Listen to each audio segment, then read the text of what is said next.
کھانے کو. تو یہاں پہ ہم لکھ دیں گے کھانا مفعول. امی نے کھانا. اور اس کے بعد ہم نے کیا لکھنا ہے؟ فعل لکھنا ہے. اور فعل ابھی ہم نے سیکھا ہے کہ اس جملے میں فعل ہے پکایا. تو یہاں پہ ہم لکھ دیں گے پکایا اور آخر میں ختمہ کا نشان بنا دیں گے. تو یوں ہم نے بے ترتیب الفاظ سے ایک جملہ بنایا ہے. امی نے کھانا پکایا. اب بات سمجھ میں آ رہی ہے نا؟ تو اس طرح فاعل، مفعول اور فعل والے جملے کو ہم نے اس لحاظ سے ترتیب دینا ہے تو وہ پھر بات سمجھ میں آ جائے گی. ایک اور جملہ دیکھتے ہیں. یہاں پہ ہم ان الفاظ کو جو ہمیں دیے ہوئے ہیں پہلے پڑھ لیتے ہیں. میں، رہے ہیں، پارک، کھیل، بچے. اب یہاں جو چیز آپ کو مختلف نظر آ رہی ہے پچھلے جملے سے وہ ہے رہے ہیں. اور آپ جانتے ہیں کہ ان الفاظ کو ہم نے پڑھا تھا کہ ان الفاظ کو ہم معاف کیجیے گا امدادی فعل کہتے ہیں. تو یہاں پہ فعل، فاعل اور مفعول کا وہ جملہ جس میں امدادی فعل بھی موجود ہوگا اس کی ترتیب کیا رکھی جائے گی؟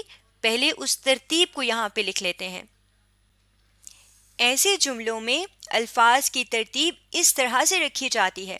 سب سے پہلے فاعل یعنی کام کرنے والا، اس کے بعد مفعول یعنی جس پر کام کیا جا رہا ہے، پھر حرف جار یعنی وہ حرف جو دو الفاظ کو آپس میں ملا رہا ہوتا ہے، پھر فعل یعنی کام، اور پھر امدادی فعل یعنی جو جملے میں کام کی مدد کر رہا ہوتا ہے، کام کے بارے میں بتا رہا ہوتا ہے کہ کام کس وقت اور کیسے کیا جا رہا ہے. سب سے پہلے ہم نے فاعل لکھنا ہے اور ہم جانتے ہیں کہ فاعل کہتے ہیں کام کرنے والے کو. اب اس جملے میں جو معاف کیجیے گا ان بے ترتیب الفاظ میں فاعل کون ہو سکتا ہے؟ میں، رہے ہیں، پارک، کھیل، بچے.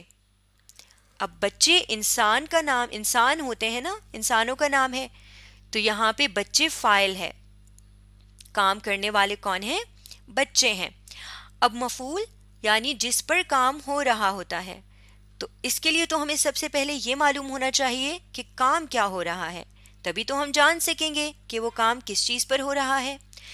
تو سب سے پہلے ہم فعل معلوم کرتے ہیں، کام معلوم کرتے ہیں. تو یہاں پہ میں، رہے ہیں، بچے تو ہو گیا، بچے تو ہم نے لکھ لیا. اب ہے پارک اور کھیل. اب دیکھیں یہاں پہ کھیل کھیلنا سے ہے یعنی کوئی کام کرنا ہے. تو یہاں پہ کھیل کام ہے یعنی فعل ہے. اور یہ فعل یا یہ کام کون سا ہے یا کہاں کیا جا رہا ہے، یہ دو باتیں لکھی ہوئی ہونی چاہیے. مطلب ان دو میں سے کوئی ایک بات لکھی ہوئی ہونی چاہیے. پارک، پارک میں کھیلا جاتا ہے نا. اب یہاں کسی کھیل کا نام تو نہیں لکھا ہوا، تو اس کا مطلب ہے یہاں پہ مفعول پارک ہے کیونکہ کھیل پارک کے اندر کھیلا جا رہا ہے. تو یہاں پہ ہم مفعول کی جگہ لکھ دیں گے پارک، بچے پارک. آگے ہم نے لکھنا ہے حرف جار، وہ حرف جو دو لفظوں کو آپس میں ملا سکتا ہے. اور یہاں پہ بچے، پارک، کھیل، رہے ہیں، یہ سب تو ہو گئے. رہے ہیں ہم نے پہلے جان لیا کہ یہ امدادی فعل ہے، تو یہ بچ گیا میں. تو یعنی میں یہاں پر امدادی فعل ہے، تو یہاں مفعول کے بعد ہم میں لکھ دیں گے. اس کے بعد ہم نے فعل لکھنا ہے، فعل لکھ دیں گے کھیل. اور آخر میں ہم امدادی فعل یعنی رہے ہیں لکھ دیتے ہیں. تو اس طرح ہم نے بے ترتیب الفاظ سے جملہ مکمل کر لیا ہے اور آخر میں ہم نے ختمہ کا نشان بھی لگا دیا ہے کیونکہ جملہ جب مکمل ہو جاتا ہے تو ہم ختمہ کا نشان استعمال کرتے ہیں. آئیے اس جملے کو پڑھتے ہیں کہ اب بات سمجھ میں آ رہی ہے یا نہیں. بچے پارک میں کھیل رہے ہیں. اب بات سمجھ میں آ رہی ہے تو اس کا مطلب ہے ہم نے جملہ ٹھیک بنا لیا ہے. ایک اور جملے کی مشق کرتے ہیں، ایک اور جملہ بنانے کی.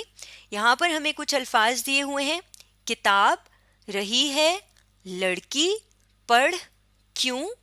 اور یہ دیکھیے آخر میں سوالیہ نشان بھی لگا ہوا ہے، اس کا مطلب کہ یہ جملہ سوالیہ ہے۔ اب جب فعل، فاعل اور مفعول والے جملے میں سوالیہ جملہ ہوتا ہے، یعنی کوئی سوال پوچھا جا رہا ہوتا ہے، تب الفاظ کی ترتیب کیسے رکھی جاتی ہے؟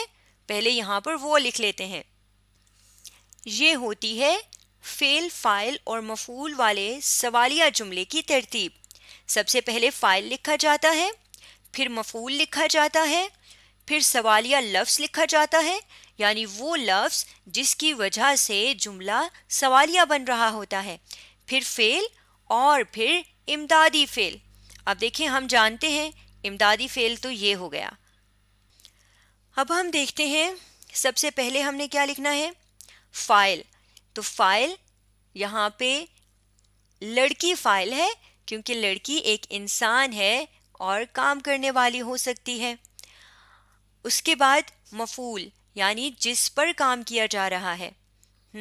اب سب سے پہلے تو ہمیں یہ معلوم ہونا چاہیے کہ فعل کون سا ہے، یعنی کام کون سا ہے۔ کتاب، لڑکی تو ہو گیا، پڑھ، پڑھنا سے ہے، یعنی یہاں پہ فعل ہے پڑھ۔